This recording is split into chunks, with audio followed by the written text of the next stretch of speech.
여러분 안녕하세요. 행복한 노후를 준비하는 금토연구소의 박종현입니다. 지난 한 주 동안 여러분 어떻게 잘 지내셨는지요? 연초부터 국내적으로 가파른 금리 상승세가 지속이 되면서 자산시장에도 부담이 커지는 모습입니다. 이 가운데 지난주 금요일에 있었던 한국은행의 1월 금통위에서는 기준금리를 1.25%로 인상을 하고 추가적인 금리 인상을 예고를 했는데요. 최근에 금리 상승세가 상당히 가파르게 진행이 되면서 경제에 미치는 악영향은 없을지 우려감이 커지고 있는 상황입니다. 그래서 오늘 영상에서는 전반적인 금융시장의 흐름, 또 ETF 시장 살펴드리면서 최근의 금리 상승이 과연 경제에는 어떤 부담을 줄 것인지 추가적으로 살펴보도록 하겠습니다. 자, 그러면 오늘 영상 지금 바로 시작하도록 하겠습니다. 자, 오늘도 어김없이 지난주 금융시장 잠깐 살펴보고 갈게요. 지난주 전반적으로는 계속해서 연초 흐름이랑 비슷합니다. 국내적으로 통화긴축에 대한 부담이 커지면서 성장주, 기술주 위주로 주식시장의 조정세가 좀 나타난 상황이고요. 특히나 이제 국내에서 이 코스피보다는 이 코스닥의 중소형주의 약세가 좀 심화되고 있습니다. 지금 지난주 같은 경우는 특히나 게임주나 IT, 인터넷, 미디어 종목들의 약세가 좀 심했는데요. 지금 보시면은 코스닥 같은 경우는 지금 거의 970선까지 좀 내려오면서 약간 이제 윗선이 자꾸 내려오는 이런 모습들을 좀 보여주고 있습니다.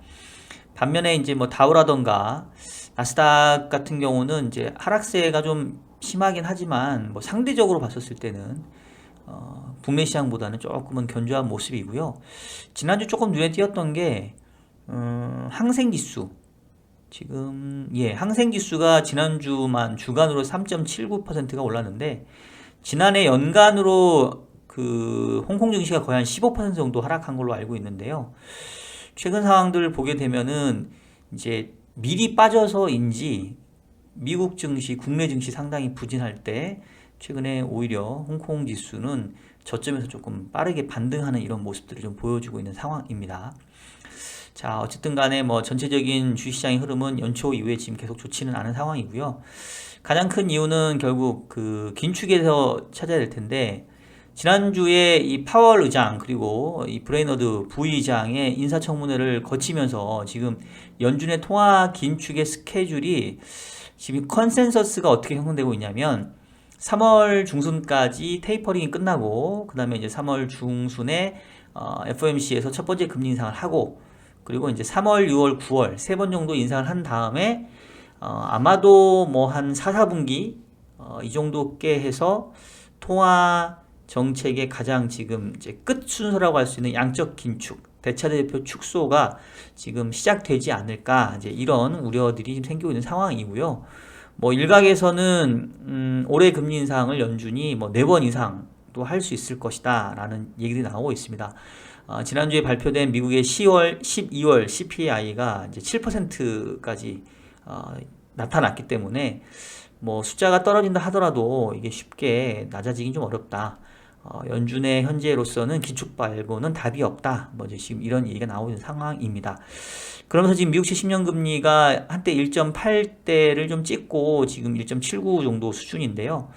지금 보시는 것처럼 지난 2020년 초 이후에 가장 높은 금리 수준을 지금 보여주고 있습니다. 거의 코로나 직전 레벨 수준까지 지금 다 올라왔다라고 좀 볼 수가 있겠고요. 단기금리 같은 경우는 지금 상당히 더 크게 올라와 있는 상황입니다. 국내에서도 지난주에 1월 금융통화위원회가 있었고요. 한국은행 기준금리가 이제 1.0에서 1.25%까지 인상을 했는데 제가 오프닝에서도 얘기했지만 한우 총재의 기자간담회가 예상외로 상당히 호키시했습니다. 원래 이제 시장의 컨센서스는 1월달에 금리 인상하고 그 이후에 조금 지켜보자라는 얘기가 있지 않겠냐라고 했었는데 지금 총재께서는 여전히 통화 완화의 폭을 줄여나가는 움직임을 지속하겠다라고 했고 기준금리가 1.5가 돼도 이거가 긴축적인 수준은 아닌 것 같다. 이제 그 얘기는 대략 한 1.75 정도를 중립적인 수준으로 지금 보는 것 같아요. 그래서 원래는 연말 한국은행의 기준금리 수준을 한 1.5 정도로 컨센서스로 다들 생각하고 있었는데 지금은 뭐 1.75 정도까지는 봐야 된다 이렇게 지금 생각을 하고 있고요. 만약에 연준의 긴축의 속도와 폭이 더 가팔라질 경우에는 뭐 그 이상까지도 한국은행은 일단 열어놓는 이런 상황입니다. 그래서 지금 국고채 3년 금리가 2.04%까지 지금 2%대에 다시 좀 올라왔고요. 국고채 10년도 뭐 거의 전고점 수준에 지금 육박하는 이제 이런 모습들을 지금 현재 보여주고 있습니다. 전반적으로 이 금리의 상승 속도가 상당히 좀 빠르게 나타나고 있어서 조금 뭐 중앙은행 입장에서는 물가를 안정시키기 위해서는 불가피한 조치이긴 하지만 전반적으로 자산시장도 마찬가지지만 경제에 미치는 악영향을 조금 우려할 수밖에 없다. 이제 이런 생각이고요. 그 얘기는 제가 뒤에 다시 좀 하도록 하겠습니다. 자, 이 와중에 달러는 그렇게 강하지는 않은 모습이에요. 지금 달러 인덱스가 96.9를 갔던 게 지난 11월 말께인데 올해 들어서도 이렇게 연준이 강한 긴축을 얘기하고 있지만 전체적으로 지금 달러 인덱스는 조금 빠지고 있습니다. 주로 이제 유로화가 상대적으로 그동안 약세였다가 조금 반등하는 모습들이 좀 악영향을 미치고 있는 것 같고요. 그 다음에 뭐 위안화도 상대적으로 좀 안정적이고 그리고 우리 이 원달러 환율도 1204원 연초에 확 찍고 올라가면서 어우 이거 좀 불안한데 했었는데 또 지난주에는 상당히 또 빠르게 좀 내려왔습니다. 아무래도 한국은행이 먼저 선제적으로 금리를 인상하다 보니까 통화정책적인 측면에서는 미국의 긴축 부담 때문에 뭐 원화 자산을 급격하게 뭐 매도해야 될 만한 그런 상황은 아닌 것 같고 단기 쪽의 금리 차이가 지금 이제 한국은행이 1.25가 됐고 미국 같은 경우는 여전히 0에서 0.25%에 머물러 있기 때문에 지금 이 금리 차가 100bp 이상 나는 상황이거든요. 그래서 일단은 그게 전반적으로는 원화의 가치를 상대적으로 조금 안정적으로 유지시켜주고 있지 않나 뭐 이런 생각을 좀 해봅니다. 자, 그리고 최근에 제가 이제 유가의 중요성들을 계속해서 말씀을 좀 드리고 있는데요.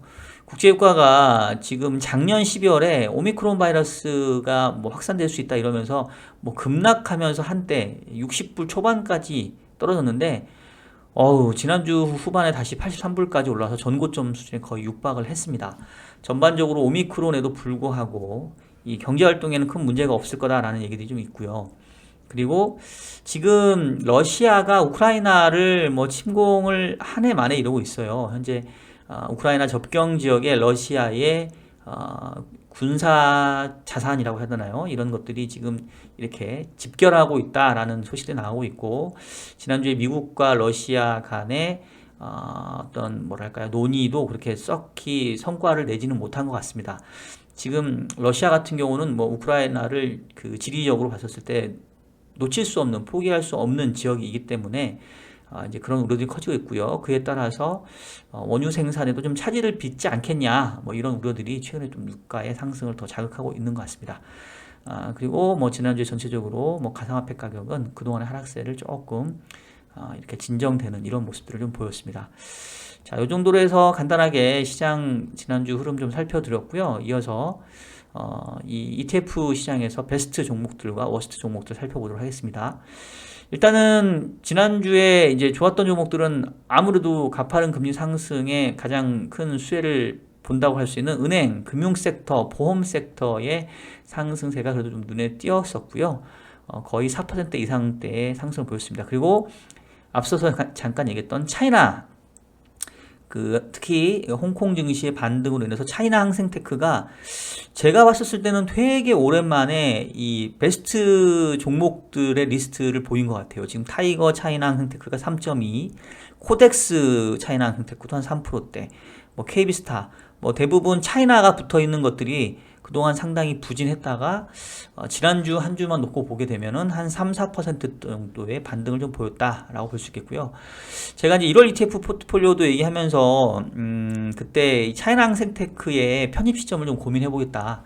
그 지난 해에 중국 증시가 좀 워낙 부진했었기 때문에 상대적으로 올해는 좀 괜찮을 수도 있다. 지금 모멘텀은 계속해서 나쁘지만 밸류에이션 매력이 좀 커지고 있다. 그래서 차이나 항생테크의 물타기 시점을 좀 고민을 해보겠다라고 말씀드렸는데 일단은 지금 1월 달부터는 좀 분위기는 좋은 상황이에요. 그래서 사실 저도 지난주에 찔끔 물타긴 했는데, 뭐, 중국 관련된 그 애널리스트라고 좀 얘기를 해보면 계속해서 이렇게 딱히 이렇게 모멘텀을 좋게 보고 있지는 않은데, 일단은 중국이, 올해는 좀 경기 부양책에 조금 이렇게 적극적일 가능성이 있어 보여서 자산시장 측면에서는 중국의 성장률은 떨어지지만 특히나 홍콩 증시가 지난해 뭐 여러 가지 빅테크에 대한 규제 또 이 중국 중앙은행의 어떤 뭐 긴축보다는 뭐 이렇게 완화 스탠스를 상당히 조금 이렇게 아꼈던 뭐 이런 부분들 때문에 좀 악영향을 받은 것 같은데 올해는 조금은 기대해 볼 수 있지 않을까라고 좀 개인적으로 좀 생각을 해봅니다. 자, 그리고 월스트 종목들 살펴보면 게임, 의료기기, 탄소 배출권 요 세 가지 섹터들이 지난주엔 다 안 좋았습니다. 지금 FN 게임, 뭐 K 게임, 게임 테마, 뭐 KRX 게임, K 뉴딜 뭐 이런 것들이 대부분 5% 이상의 마이너스를 지금 보였었고요. 그리고 한때 뭐 효자 노릇을 해줬던 유럽 탄소 배출권 선물도 지난주에 다시 조금 조정을 받았습니다. 그리고 화장품 섹터 뭐 이게 계속 안 좋네요. 뭐 그리고 뭐 미디어 엔터테인먼트도 조금 부진했고요. 자동차 섹터도 뭐 지난주에 다시 좀 하락하는 모습 보였습니다. 전반적으로 금리가 가파르게 상승을 하면서 그동안에 약간 밸류에이션 부담이 있었던 게임주 또 뭐 메타버스 관련된 또 미디어 컨텐츠 뭐 이런 쪽에서의 주가의 움직임이 그렇게 썩 좋지는 않았다.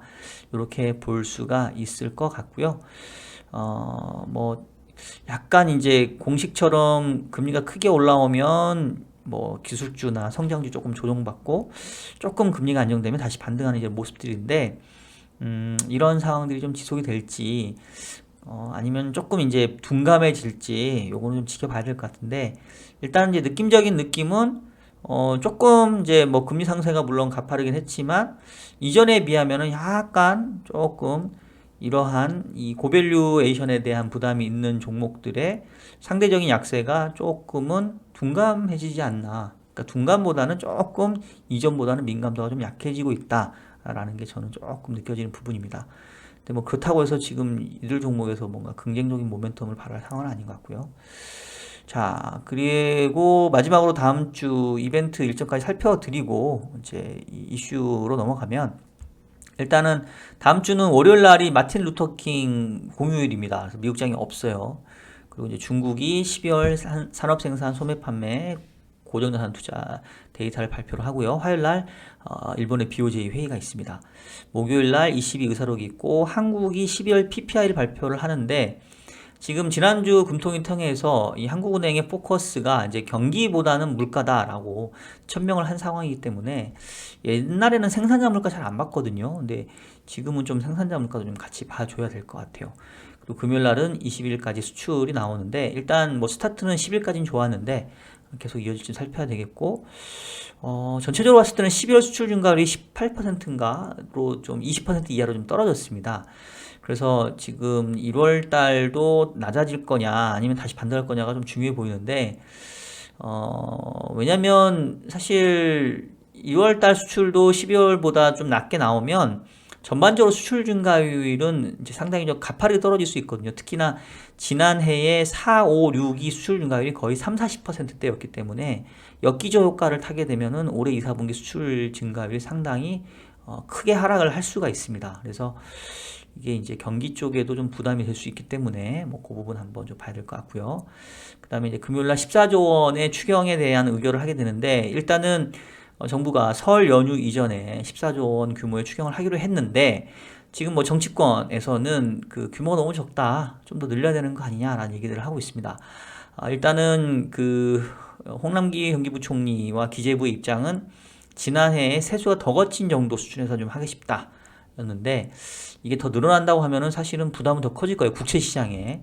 근데 이게 참 저는 사실 조금 이게 민감한 얘기일 수 있는데 추경을 하는 건 좋아요. 이 소상공인들 도와주는 건 좋은데 이게 추경을 해서 그분들에게 돈이 가는데 문제는 또 이분들이 대부분의 대출을 많이 끼고 있을 거잖아요. 근데 이제 추경 때문에 뭐 다른 요인들도 있지만 금리 상승 압력이 좀 더 가파르게 나타나고 있습니다. 그래서 금리가 올라와서 또 이자 부담을 주는 게 있기 때문에 이게 만약에 팔러시 믹스를 한다고 한다면 옛날에는 추경을 하면서 금리 인하를 하는 이런 패키지였는데 지금은 추경하는데 금리를 또 인상하잖아요. 그래서 조금 정책 효과가 좀 반감되지 않을까. 그리고 흔히 말하는 우리가 크라우딩 아웃 이펙트라고 하는 구축 효과라는 게 있는데 자꾸 이렇게 그 정부가 국채 발행을 통해서 재원을 조달하다 보면 민간에서의 그 조달 금리가 높아집니다. 그래서 이제 그런 것들이 오히려 아랫돌 빼서 윗돌 개는 식으로 추경해줘서 그분들 도와주는 건 좋은데 그에 의한 반대급부로 금리가 올라가는 거에 대해서는 또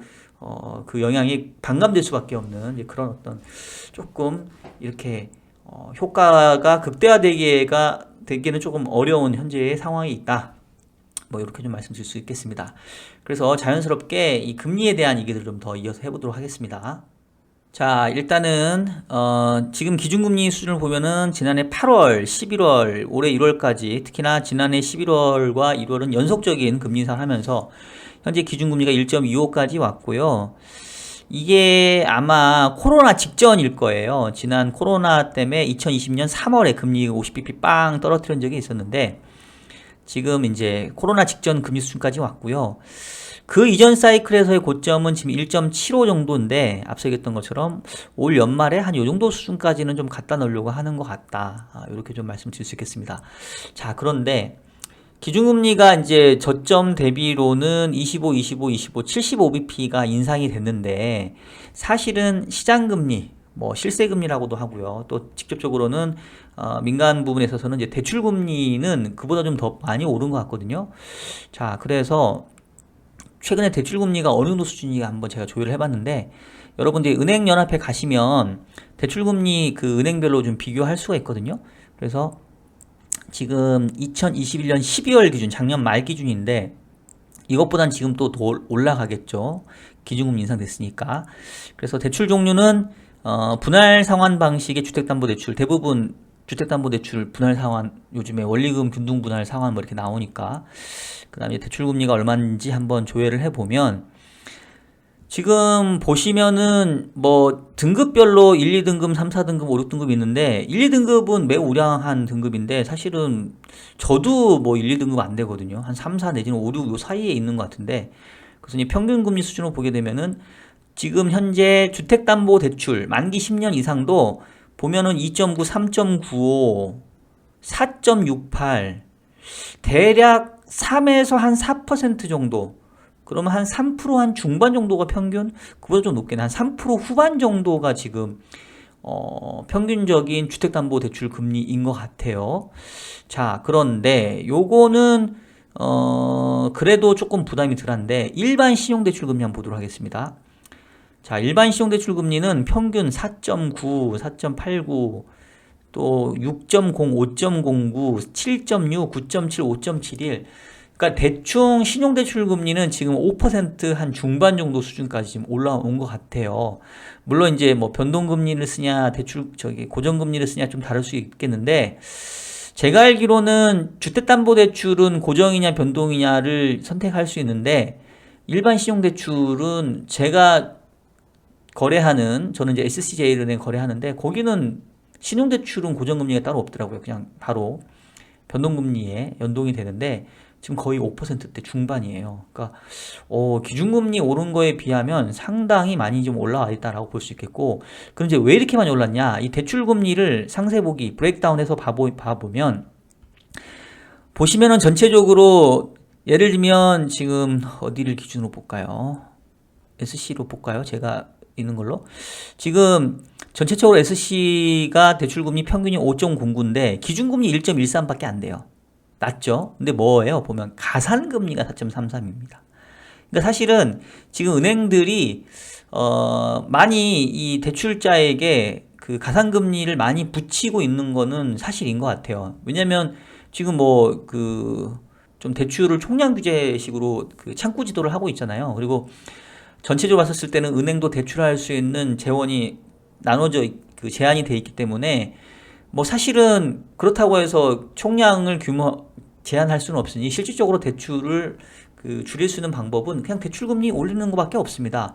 그래서 여기 말하는 기준금리는 물론 그 한국은행이 결정하는 기준금리가 아니에요. 이제 아마 뭐 코픽스 금리 내지는 이제 얘네들이 준거금리로 삼는 금리일 텐데, 보시면은 그 준거금리보다는 가상금리가 훨씬 높다는 얘기는 상당히 많은 그 가상금리 스프레드를 지금 붙이고 있다라는 거고요. 그 얘기인 즉슨 지금 이제 기준금리가 인상된 것보다 시중금리의 상승폭이 상당히 좀 가파르다.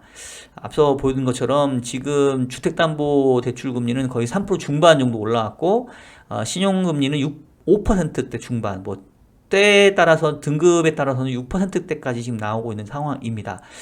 자, 그런데 문제는 그러면 이제 이러한 금리 상승이 현재 부담이 없을 거냐?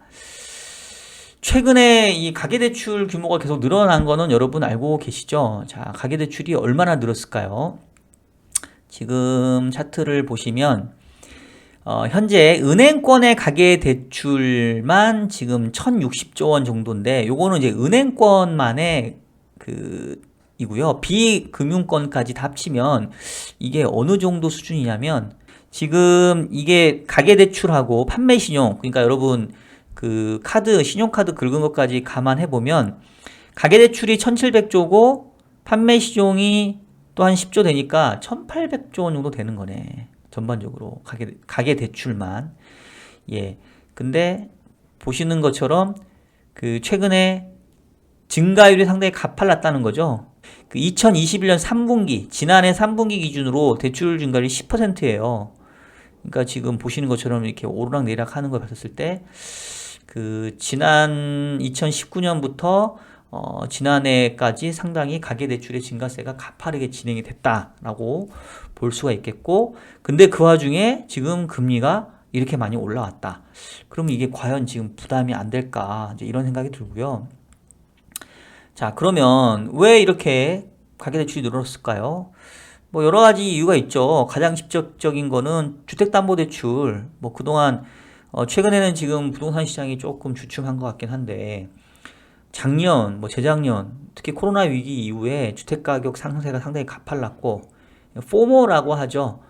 더 가격이 올라가기 전에 빨리 이거를 이제 사야 되겠다라는 공포감이 지난해와 지지난해에 대규모의 주택 매수와 함께 주택담보대출의 이제 증가세를 가져왔고요. 또 뭐 가상화폐라든가 주가가 계속해서 좋았기 때문에 이제 뭐 영끌, 뭐 B2 뭐 이렇게 해가지고 상당히 가계대출이 빠르게 좀 늘어났었습니다. 근데 지금 그러다 보니까 뭐 한국은행도 계속해서 금융 안정에 대한 우려들을 지금 하고 있는 상황이고요. 그래서 지금 거꾸로 지금 이제는 B2 하지 마세요. 빚 그만 내세요. 얼른 이제 빚을 상환하세요. 이제 이런 부담을 지금 주고 있는 거죠.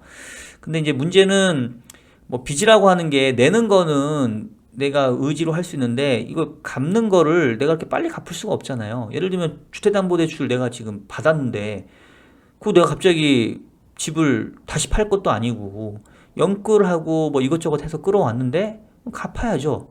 뭐 다른 변수 어떻게 할 수 있는 게 없잖아요. 그냥 뭐 마이너스 통장에서 빼다가 쓰는 거 정도는 다시 이제 뭐 투자했던 거 팔고 갚을 수 있지만, 주택담보대출은 만기가 뭐 20년, 30년 이렇게 돼 있는데, 근데 이제 문제는 그런 쪽의 금리도 지금 빠르게 올라 있다는 거고, 그리고 이제 B2로 뭐 가상화폐든 주식이든 이런 거를 투자했다고 한다면 최근에 지금 가격이 다 빠져 있잖아요. 이거 어떻게 하겠어요? 지금 여기서 손절하고 그걸 다시 갚는다? 이거는 두 번 죽는 꼴이죠. 그래서 결론적으로 좀 저는 사실 걱정이 돼요. 최근에 정부와 한국은행의 입장은 알겠어요. 그동안 너무 유동성이 많이 풀렸고, 이로 인해서 이 금융시장이 조금 과한 그 어떤 고평가 논란, 버블 논란이 있으니까 잠재워야겠다는 생각은 드는데, 문제는 너무 속도가 빠르다는 거죠. 특히나 이제 물가 그 상승이랑 겹치면서 지금 연준도 그렇고 한국은행도 그렇고 마음이 되게 조급해진 것 같습니다.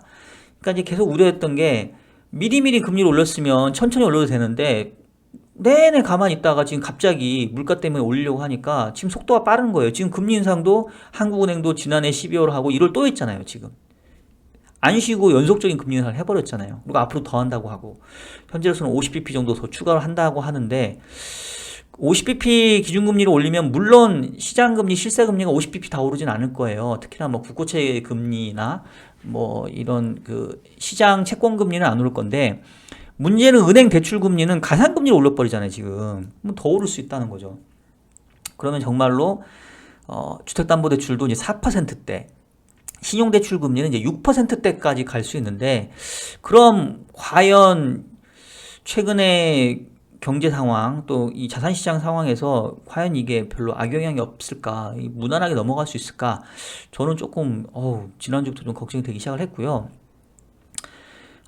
그리고 그 지난주에 KDI에서 나온 이제 보고서가 있는데, 최근의 경제 여건에 대해서 어떻게 평가를 하냐면, 우리 경제는 완만한 경기 회복세가 유지되고 있었으나 최근 방역 조치가 다시 강화되고 대외 수요의 개선세는 약화되면서 경기 하방 위험이 확대된, 뭐 이런 얘기들 지금 평가를 하고 있습니다. 지금 제가 아까 잠깐 수출도 말씀을 드렸는데, 수출 증가율도 올해 1분기까지는 그나마 선방하겠지만 2분기 넘어가면서부터는 상당히 빠르게 빠질 수 있거든요. 그리고 전체적으로 뭐 선행지수 꺾인 지는 오래됐고, 동행지수도 뭐 비리비리하고, 이런 부분 감안해 봤을 때는 최근에 가파르게 금리가 좀 올라온 부분, 그리고 앞으로도 금리가 추가적으로 더 상승할 수 있는 부분들은, 이거는 지금 당장은 아닐지라도 경제에 상당한 타격을 줄 가능성이 있다.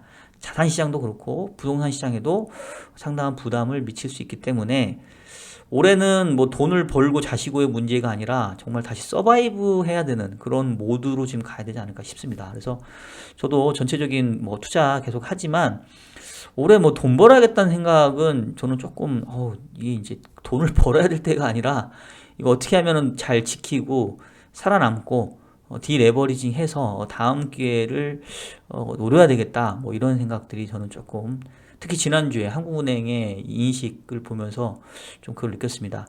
이게 이제 언제 금리 상승세가 멈출 거냐면, 역설적으로 최근에 빠르게 올라온 금리 상승이 경제에 부담을 주고 자산시장에 큰 폭 조정을 가져오면, 그때 되면 이제 오히려 금리를 덜 올릴 수도 있어요. 근데 이제 그거 되기 전까지는 계속 지금 금리를 올리려고 하니까 물가도 쉽게 잡히지가 않을 거고, 그러니까 결국은 지금 국면에서는 경제가 어느 정도 타격을 받아야 물가도 안정되고 그 다음에 금리 상승세도 진정될 수 있는, 약간 어떻게 보면은 조금 뭐 죽어야 사는 시장, 안 좋은 게 먼저 있어야 다시 좋아질 수 있는 상황이기 때문에, 뭐 꼭 이게 이번 주 당장 주식이 뭐 더 빠지냐 안 빠지냐, 반등하냐 안 반등하냐에 떠나서 올 한 해 여러 가지 우리가 자산 배분도 하고 투자도 하고 사업을 하는 입장에서는 상당히 조금 유의 깊게 올해를 좀 보내야 되는 시기가 된 것 같다. 이 말씀을 저도 조금 빨리 드렸어야 되는데 이제야 드리게 돼서 좀 죄송스러운 마음이고요. 그냥 저는 사실 항상 저 자신을 위해서 이렇게 공부를 하는데, 지난주부터 조금 마음이 이거 좀 긴장을 해야 되겠다, 뭐 이런 생각이 들었습니다. 자, 여러분, 지금까지 주간 ETF 영상 말씀드렸고요. 특히 뒷부분에 제가 말씀드렸던 것처럼 지금 상당히 빠른 금리 상승세가 지속되고 있고, 추가적으로 좀 더 올라갈, 특히 대출금리의 경우에 가산금리 때문에 그랬을 경우에 우리 경제가 과연 이게 잘 버틸 수 있을까라는 그런 우려감이 좀 든다라는 얘기이고요. 우리 이 영상을 보시는 저희 구독자 또 시청자분들, 뭐 사업을 하시든 투자를 하시든 올해는 상당히 조금 신중하게 접근할 필요가 있다라는 말씀을 다시 한번 드리고 싶습니다. 자, 저는 지금까지 금토연구소의 박주현이었고요. 다음 주에도 유익한 영상으로 여러분들 찾아뵙도록 하겠습니다. 여러분, 안녕히 계세요.